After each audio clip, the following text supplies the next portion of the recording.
La page. Donc nous sommes en train de partager ici la vision du ministère, les paroles de Jésus. Parce que nous sommes dans un culte spécial dont le but est de relancer les activités du ministère.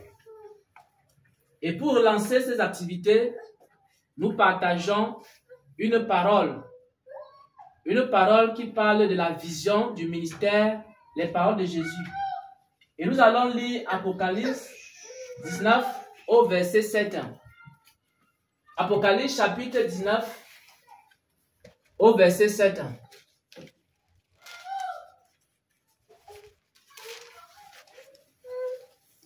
Apocalypse chapitre 19 au verset 7. Apocalypse chapitre 19, à partir du verset 7. Réjouissons-nous et soyons dans l'allégresse et donnons-lui gloire, car les noces de l'agneau sont venues et son épouse s'est préparée. Et il lui a été donné de se revêtir d'un fin lin éclatant, pur, car le fin lin, ce sont les œuvres justes des saints. Voilà. Amen. Merci mon frère pour cette lecture vivante de la parole de Dieu. Amen. Apocalypse chapitre 19 verset 7. On parle ici des noces de l'agneau qui sont venues. Et son épouse s'est préparée. Il faut savoir que chaque ministère que Dieu suscite, c'est pour accomplir une parole des Écritures. Amen. Le ministère de Jean-Baptiste, c'était pour accomplir une parole des Écritures. Parce que la venue de Jean-Baptiste avait été annoncée longtemps à l'avance. Ensuite, le ministère du Seigneur même avait été toujours annoncé à l'avance. Que ce soit par Ésaïe, que ce soit par Moïse même. La venue du Seigneur a été annoncée par plusieurs prophètes. Donc le ministère de Jésus venait accomplir aussi une parole des Écritures. Donc chaque ministère qui est suscité par Dieu accomplit quoi? Une parole des Écritures. Amen. Le ministère des paroles de Jésus également accomplit une parole des Saintes Écritures. Apocalypse 19 au verset 7. Les noces de l'agneau sont venues et son épouse s'est préparée. Et il lui a été donné de se vêtir de fin lin, qui sont les œuvres justes des saints. C'est-à-dire que on ne peut pas aller aux noces de l'agneau si on ne se prépare pas. Donc, actuellement, le Seigneur Jésus est en train de préparer son église à l'enlèvement. Tu peux même positionner ça là-bas. Ça sera plus facile. Le Seigneur Jésus est en train de préparer son église à l'enlèvement. Le Seigneur Jésus est en train de préparer son peuple à l'enlèvement de l'église. Et maintenant, il a suscité des ministères. Et parmi ces ministères, il y a le ministère, les paroles de Jésus. Je vais illustrer ça par un exemple. Vous allez me prêter un peu vos sacs. Vous allez me prêter vos sacs. Vous allez prêter ça au Seigneur. Je ne vais même pas avoir à vous prêter. Vous allez prêter un peu vos sacs au Seigneur. Donc nous allons faire quelque chose. Je vois le gros sac là, vraiment il m'intéresse beaucoup. Voilà. Je crois que 4 sacs là, ça va aller. Si on a tout ça, voilà. Voilà. Voilà un peu les différents sacs qu'on a ici. Quelques sacs qu'on a ici. Maintenant, l'exemple que le Seigneur me donnait ici, ou que je partage, c'était une vision que nous avons reçue ici dans cette assemblée. Dans cette vision, le Seigneur était au ciel. et le Seigneur avait un sac. Écoutez bien, il faut comprendre. Le Seigneur se trouvait au ciel et le Seigneur avait un sac. Et il cherchait à qui il peut donner ce sac-là. Parce qu'il faut savoir que tous les ministères qui existent, toutes les églises qui existent sont un peu comme ces différents sacs. Et ces sacs-là, ce ne sont pas les sacs des hommes, ce sont les sacs du Seigneur. Et le Seigneur donne à qui il veut chaque sac. Et parmi les sacs qu'il y avait, parmi les ministères qu'il y avait, il y avait donc un sac. Un sac qui lui tenait à cœur. Peut-être le sac-ci, je ne sais pas à quoi il sert, ça peut être un sac pour prier pour les malades guéris. Peut-être le deuxième sac-ci, ça peut être un sac pour enseigner la miséricorde aux gens. Le sac-ci, ça peut être un sac pour enseigner la prière aux gens. L'autre sac-ci, ça peut être peut-être un sac, puisque chaque ministère a sa vision. On n'a pas tous la même vision. Quand le Seigneur suscite un ministère, lui-même sait ce qu'il a mis à l'intérieur. Est-ce que vous savez ce qu'il y a dans les sacs-ci? Vous ne le savez pas. Donc, dans chaque sac, ce qui est dans le sac-ci, mes frères, est différent de ce qu'il y a dans le sac-ci. Et ce qu'il y a dans le sac-ci est différent de ce qu'il y a ici. Ce qu'il y a ici est différent de ce qu'il y a là-bas. Donc, tous les ministères n'ont pas le même contenu. Comme tous les sacs que nous avons n'ont pas le même contenu. Il y a des sacs que Dieu met plus la puissance dedans. Il y a des sacs que Dieu met plus la parole dedans. Il y a des sacs que Dieu met plus telle chose dedans. Je vais vous expliquer parce que même quand je suis entré en retraite, je posais des questions à Dieu, le Seigneur m'a ramené. Il m'a fait comprendre que, mon ami, tu ne te rappelles même plus du contrat que nous avions eu depuis des années. Parce que parfois, on se dit que on va aller dans la présence de Dieu, Dieu va changer ce qu'il a eu à dire au début. Il ne peut pas changer, il va changer quoi? Parce que quand tu donnes un sac, il sait qu'il t'a donné le sac tel jour. Et dans ce sac, il a mis des choses. Dans l'autre sac, il a donné à une autre personne. Et dans ce sac-là, il a encore mis autre chose qui n'est pas ce qui est dans le sac-ci. Donc, Dieu avait des sacs, il était au ciel. On a eu cette vision ici à l'église. Le Seigneur avait des sacs. Et il fallait donner un sac aux personnes. Maintenant, parmi ces sacs-là, il y avait un sac. Le sac-là avait pour but de faire quoi? De préparer l'église au retour du Seigneur. C'était quoi? Un sac comme celui-ci. C'était un gros sac. Et il cherchait à qui donner le sac. Écoutez attentivement. Et il a vu comment le serviteur Xavier passait quelque part. Il a dit, allez, toi là, viens ici. J'ai un gros sac là à te donner. Et le Seigneur a donc tendu la main, il a donné le sac. Mais le sac pesait tellement. C'était comme ça là. C'est venu du ciel. On a vu ça ici. C'est venu du ciel. Quand c'est venu du ciel comme ça, j'ai seulement dit, je vais porter. Mais c'était tellement lourd. Comme c'était lourd, j'ai commencé à regarder à gauche et à droite. Je dis que mais. Après, j'ai vu la sœur Esther qui passait. J'ai dit à sœur Esther, viens m'aider à porter le sac. Quelqu'un se rappelle la vision là? Alors, la sœur Esther aussi est venue. Elle a dit, bon, vraiment, je vais t'aider à porter le sac. Dès qu'elle est venue comme ça, elle a porté le sac. Mais c'était trop lourd. Elle a commencé à tourner le regard. Elle a vu, c'est vraiment le serviteur Charles qui passait quelque part. Elle a dit, allez, viens. Il était sur sa moto. Attends de chercher. Elle dit, viens. Oui, je cherche la vie. Attends de chercher la vie. Et maintenant, il dit, bon, allez, serviteur Charles, il y a un sac ici, là, allez, voici le sac. Le serviteur Charles, il porte le sac jusque là, le sac est toujours lourd. Et après, on a vu quelque part le serviteur Sinclair sur Internet en train de chercher la vérité. Pendant que le serviteur Sinclair était sur Internet en train de chercher la vérité, directement, on le localise aussi, on dit, allez, viens nous aider. C'est comme ça que le serviteur Sinclair est venu.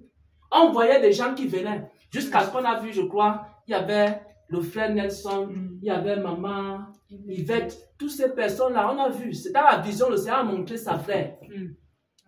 Donc, les personnes qui venaient pour... À un moment donné, quand il y avait déjà, je crois, plusieurs personnes là, ça commençait à être un peu équilibré, ça ne pesait plus. Vous voyez un peu?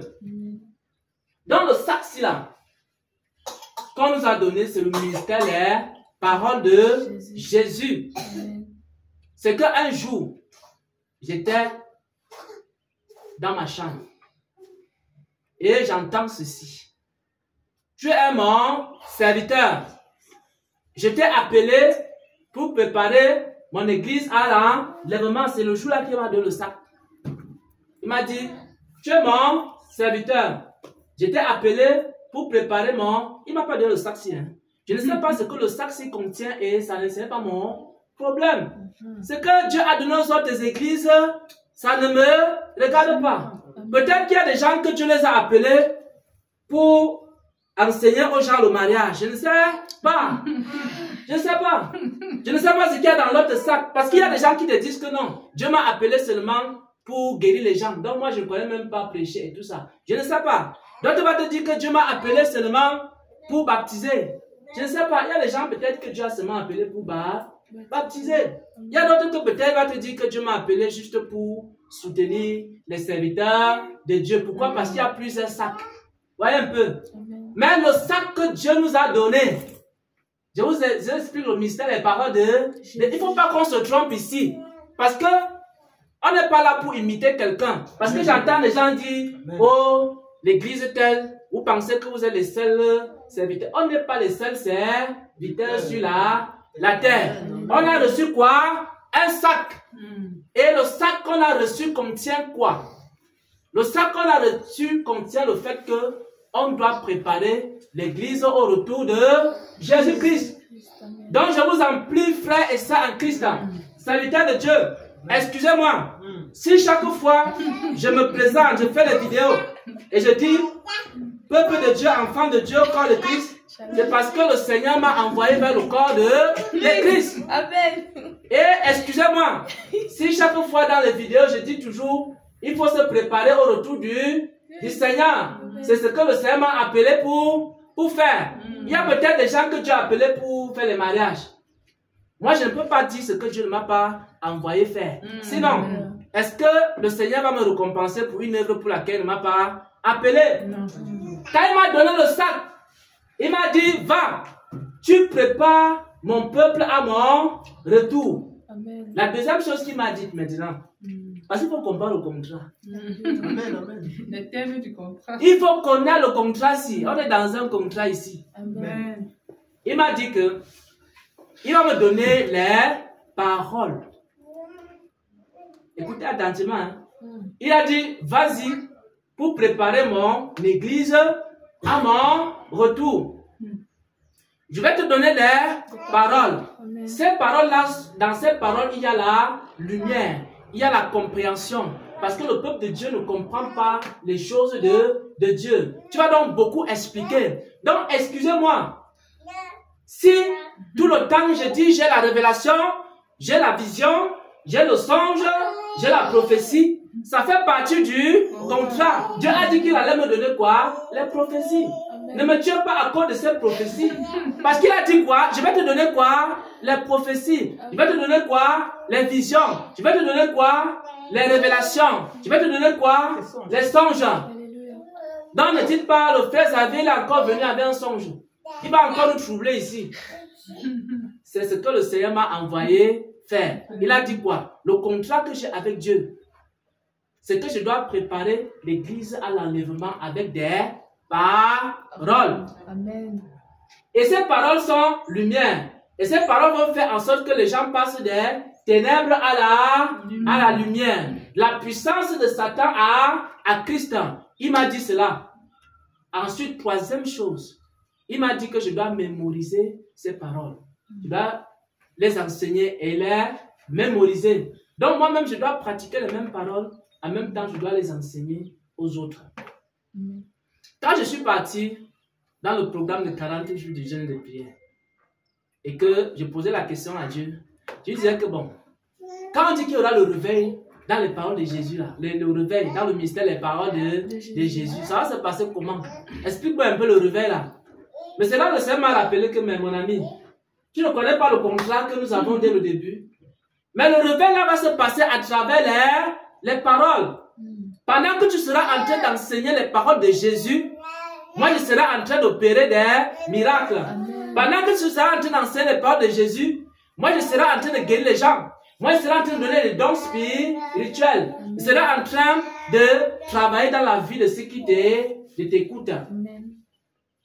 C'est pour ça que la sœur divine est venue aussi. Quand elle est venue, on a donné les paroles de Jésus. Et les paroles de Jésus ont commencé à travailler dans sa vie. On commençait à produire les visions et les grâces que nous connaissons. Et toute personne qui est venue ici et que la personne a reçu les paroles de Jésus, n'est-ce pas, la personne a reçu les mêmes grâces dans sa vie. Donc voilà le contrat que nous avons reçu. Maintenant, quand le Seigneur envoie avec un gros sac comme ça, vous savez, un autre juif m'a dit autre chose. Parce que la vision sur le sac là, le Seigneur me disait que je ne peux pas à moi seul préparer le peuple de Dieu à l'enlèvement de l'église. Et il m'a dit qu'il va m'envoyer des gens. Et parfois, ces gens-là sont des gens bizarres, vraiment bizarres. Bizarres. Pas les gens bien, mais les gens bizarres.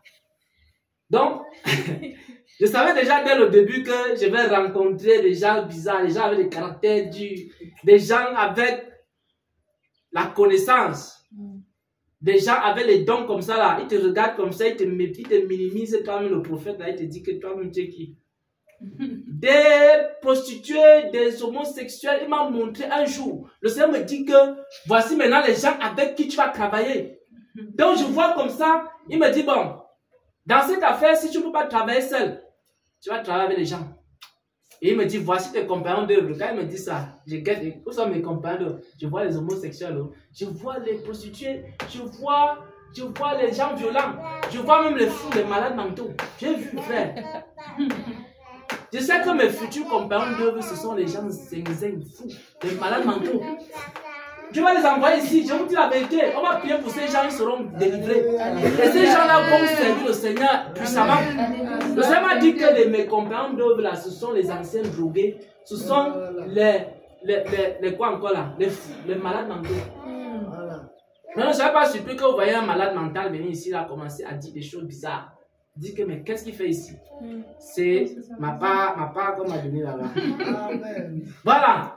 Donc, ça ne me surprend pas. Même si tu as quel caractère dans le mystère des paroles de Jésus, ça ne me surprend pas. Parce que le Seigneur m'avait dit que là, c'est là. Je ne vais pas t'envoyer les saints. Je vais t'envoyer les gens bizarres, les gens durs de caractère. Les gens que tu lui parles comme ça, tu parles, tu reparles. Dès que tu parles, oublié, tu parles encore oublié, tu parles. Il te dit que tu es déjà même quoi, serviteur Xavier là, tu sais quoi encore là. Donc c'est les gens comme ça. Le Seigneur dit que je t'envoie ça. Tu vas travailler avec eux. Donc maintenant, alors je reçois ce sac. Je commence à regarder, je vois donc des personnes, je vois Maman Esther, je vois, et toutes ces personnes-là. Et quand les gens arrivent, on voit maintenant que le sac commence à être déjà équilibré. Bon. Maintenant, il y a un problème. Parce que le sac, c'est pour qu'il soit équilibré. Il faudra que chacun le porte avec deux mains. Et le Seigneur me montrer le matin que bon, il y a des gens, quand on dit qu'il faut porter le sac, c'est là, aider le frère Xavier à porter le sac. Il vient, il met le doigt ici. Il met le doigt, il dit, oh, serviteur Xavier, je t'aide. Oh, tu es mon compagnon, il met le doigt. Tu vois un peu, il y a d'autres qui mettent deux doigts. Il dit que, oh, ça va, un jour je t'avais aidé, donc, et un autre jour je t'ai encore aidé, donc ça va. Tu vois un peu, il y a des gens qui aident avec une main. Il y a l'autre main qui est à côté. Parce qu'il y a une main qui t'aide, il y a une main qui est en train d'aider ailleurs. Tu vois un peu, il y a des gens qui aident avec une main. Mais est-ce qu'ils ne sont pas venus aider? Ils ont aidé, non? Mais certains sont venus aider avec un doigt. D'autres sont venus aider avec une main. Donc il y a une main qui aide, qui tient. Il y a une main qui est ailleurs. Dans d'autres églises. Voilà un peu. Il y a maintenant ceux qui aident avec deux mains. Ils tiennent leurs deux mains comme ça. Et maintenant vous devez savoir quelque chose. C'est par là qu'on va terminer. Vous savez, on ne se moque pas de Dieu. Quand quelqu'un vient, il met son doigt, il dit que je vais aider le serviteur Xavier. Dieu m'a appelé, il m'a envoyé vers le serviteur Xavier. Tu dois travailler avec lui. Et je vais l'aider avec un seul doigt. Maintenant tu viens, tu places ton doigt, tu dis, n'est-ce pas, je suis venu, je suis quand même venu. Hein? Alors quand tu places le doigt comme ça, Dieu, il compte, il regarde. Voici quelqu'un qui a placé son doigt dans l'œuvre. Quand tu mets une seule main, Dieu regarde aussi. Et quand tu mets les deux mains, Dieu regarde aussi. Maintenant, vous allez vous rendre compte d'une chose. Plus on va avancer dans ce ministère, plus vous allez vous rendre compte que Dieu va commencer à faire la différence entre celui qui met un doigt, celui qui met deux doigts, celui qui met une main, celui qui met les deux mains. Dieu va faire la différence. Vous allez voir que le Seigneur va commencer également, si la bénédiction devait être pleine, il te donne une moitié de bénédiction. Comme c'est quoi? Un doigt, c'est un dixième de la main, non? Voilà, il te donne un dixième de ce qu'il devait te donner. Après, les gens vont passer le temps à se plaindre ici. Oh, ma vie ne donne pas. Oh, on considère plus tel. Oh, les prophéties ont fait ceci. Oh, les prophéties ont fait cela. Parce que Dieu regarde la personne qui est venue mettre un doigt, l'autre qui a mis une main, l'autre qui a mis les deux mains. Donc, lorsque vous venez, quand le Seigneur vous envoie dans le ministère les paroles de Jésus, la première chose qu'il faut savoir, c'est que le Seigneur vous envoie pour faire une chose, préparer le peuple à l'enlèvement de l'église. Si tu es évangéliste, il t'envoie comme évangéliste, mais pas comme n'importe quel évangéliste, comme un évangéliste qui prépare le peuple à l'enlèvement de l'église à travers des paroles, à travers des enseignements. Il faut savoir que si quelqu'un est évangéliste, il va finir par enseigner. Il va finir par enseigner. Il va finir par montrer aux évangélistes comment on évangélise. Il va finir par montrer aux évangélistes comment on baptise. Comprenez maintenant. Si quelqu'un est venu comme sentinelle du ministère des paroles de Jésus, il n'est pas n'importe quelle sentinelle. C'est une sentinelle qui prépare le peuple de Dieu à l'enlèvement de l'église. Il y a des sujets de prière. Quand on va vous donner là-bas les sentinelles, dites aux gens que ça ne fait pas partie de l'ordre de mission du ministère des paroles de Jésus. Quand on va dire les sentinelles, voici le sujet de prière. Il faut prier pour mon mariage. Dites à la personne que vraiment, nous, le Seigneur nous a donné un sac. Le sac là, c'est pour préparer le peuple de Dieu à quoi? À l'enlèvement de l'église. Ne dites pas que vraiment, on est trop dur dans le ministère des paroles de Jésus là-bas. Vraiment, on a besoin du travail et puis les gens ne... Peut-être même que si tu es prêt à l'enlèvement de l'église, le Seigneur va faire quoi? Il va maintenant te donner le mariage. Parce qu'il a dit, cherchez premièrement le royaume des cieux et sa justice et le reste vous sera donné. Pendant que tu te prépares, le Seigneur va faire le reste. Donc, je ne veux pas que les sentinelles soient saturées des sujets de prière, des choses qui n'ont rien à voir avec préparer le peuple de Dieu au retour de Jésus-Christ. Amen. Amen. Maintenant, on va encore voir qui est encore venu. Ce sont encore les chanteurs qui sont venus. Parce que le frère Xavier ne pouvait pas être prophète, pasteur, docteur, évangéliste, chanteur, sentinelle en même temps. C'est pour ça qu'il a envoyé dans les autres personnes. Maintenant, il envoie encore qui les chante. Quand les chants arrivent, ce ne sont pas n'importe quel chanteur. Ce n'est pas pour dire que nous aussi on chante dans notre église. Vous aussi vous chantez. Vous voulez dire que vous chantez plus que qui dans votre église là-bas, dans votre ministère. Ce n'est pas de ça qu'il est question. Un chanteur qui est dans le ministère des paroles de Jésus, c'est un chanteur qui chante pour préparer l'église au retour du Seigneur. Si tu ne chantes pas pour ça, nous ne sommes pas les animateurs de spectacles ici. On doit chanter, apprendre les cantiques, parce que le Saint-Esprit nous inspire des cantiques. Apprendre les cantiques qui sont esprit et vie. Des cantiques qui peuvent purifier nos âmes. Des cantiques qui peuvent laver nos robes. Des cantiques qui contiennent des paroles puissantes qui peuvent nous préparer au retour du Seigneur. C'est pour ça que on ne va pas tolérer n'importe quel cantique dans le ministère des paroles de Jésus. Voilà. Dans chaque département, même les docteurs qui vont venir, ils vont venir sortir les doctrines. Je ne veux pas les doctrines bizarres. Quand les docteurs vont venir avec les pasteurs, le pasteur est là. Le pasteur n'est pas là pour célébrer le mariage, que, oh, pasteur, là, c'est là, vraiment, ça chauffe sur moi. Il faut déjà que j'ai une femme, j'ai déjà un mari. Non. Quand il vient te voir, pasteur, quand il vient te voir, dis-lui que bon, là, c'est là. Nous sommes dans un ministère un peu différent. Notre but, c'est de préparer les gens au retour du Seigneur. Quel est l'intérêt même de Dieu dans l'affaire là? Dis-moi un peu, explique-moi un peu. Et comment t'expliquer? Si tu ne vois même pas l'intérêt de Dieu là-dedans, tu dis que non. Vraiment, cherchons l'intérêt de Dieu. Et cherchons un mariage qui peut nous préparer même au retour du Seigneur. Parce que tu peux même regarder, on te dit que bon, j'ai eu une vision que je dois épouser telle femme. Ou alors, j'ai eu la vision que je dois épouser tel mari. Mais quand tu regardes le mari, tu dis que mais le mari, est-ce qu'il peut même aider la personne si dans l'accomplissement de la volonté de Dieu dans sa vie? Donc il faut regarder tout ça. Parce que même si c'est sorti par prophétie, ce n'est pas suffisant. Il faut regarder. Il faut regarder parce que si quelqu'un dit, bon, la prophétie est sortie, même si ça sort ici à l'église, si la prophétie sort à l'église ici, là, que un chrétien de cette église va aller épouser un non-croyant.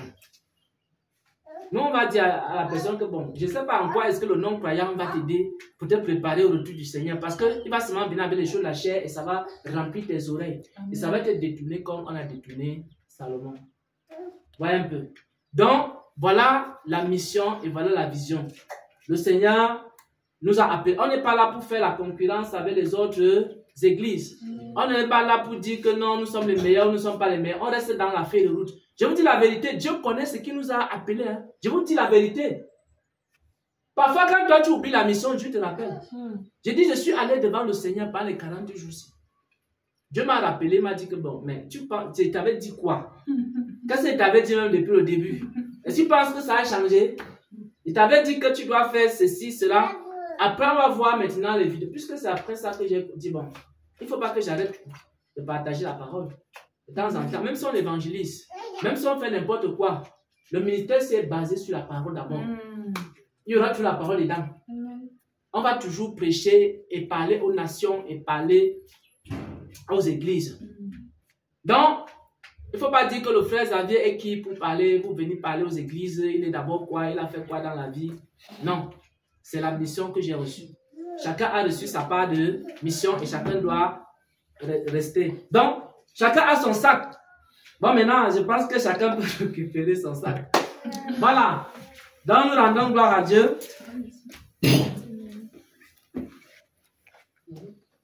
Donc, on va récupérer les sacs.